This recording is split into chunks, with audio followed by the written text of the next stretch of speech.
আমরা সেগুলো মনে করব।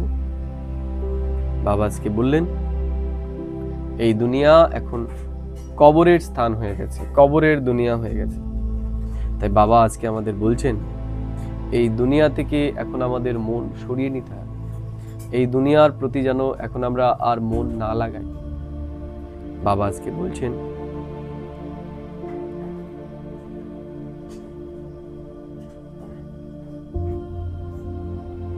বাবা বলছেন আমাদের গরিব বাচ্চাদের মতো ভাগ্যবান আর কেউ নয়। বাবা বলছেন এটা কেন? উত্তরে বাবা বলছেন কেন না, আমরা গরিব বাচ্চারাই ঈশ্বরের স্মরণে থাকি। আর যাদের কাছে অনেক ধনসম্পত্তি আছে তারা তাদের ধনসম্পত্তি এবং কাজবাজ এবং ব্যবসার কথাই মনে করে। তারা যদি একটু জ্ঞানও শোনেন কিন্তু সারাদিনে তারা বাবাকে আর স্মরণ করতে পারেন না। তারা তাদের ব্যবসা বাণিজ্য নিয়েই চিন্তা করে। বাবা আজকে আরো বললেন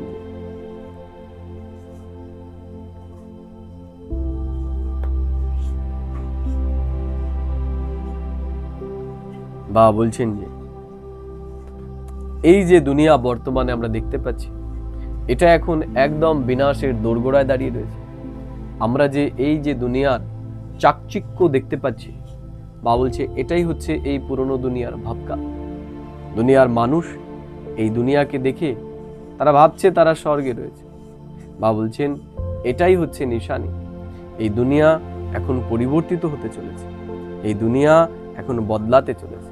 বাবা বলছেন এই যে সমস্ত কিছু এগুলো সব আর্টিফিশিয়াল স্বর্গ।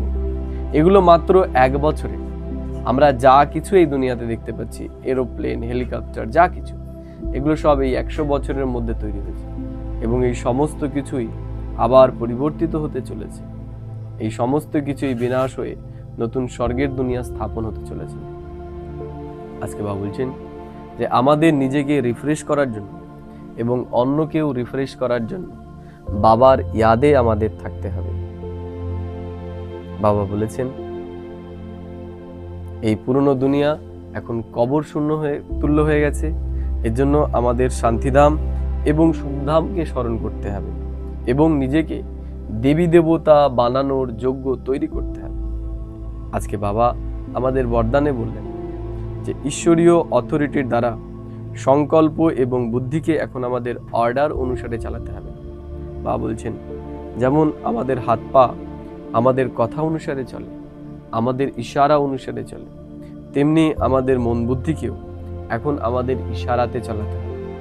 আমরা যেন মন বুদ্ধি বা ইন্দ্রিয়ের বশীভূত না হই, বরঞ্চ মন বুদ্ধি এবং ইন্দ্রিয়কে আমাদের বশীভূত করে চালাতে হবে। বাবা আজকে বলেছেন যে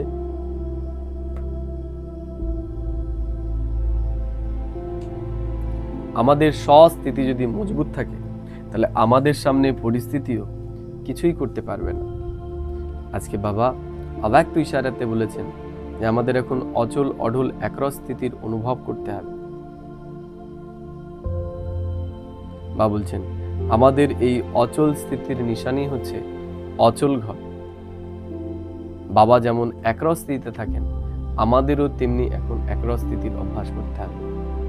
আজ আমি সারাদিন এটাই বারবার নিজেকে মনে করিয়ে দেব যে আমরা এখন কবরস্থানে রয়েছি। এই দুনিয়া কবর দাখিল হয়ে গেছে, এই দুনিয়া এখন পরিবর্তিত হতে চলেছে, এই দুনিয়া বদলে এখন স্বর্গ দুনিয়া বা পরিস্থান হতে চলেছে। আমিও নিজেকে সেই রকমই পরিতুল্য তৈরি করব। আমি আমার ভাগ্যকে শ্রেষ্ঠ এবং উজ্জ্বল বানাবো। ওম শান্তি, ওম শান্তি।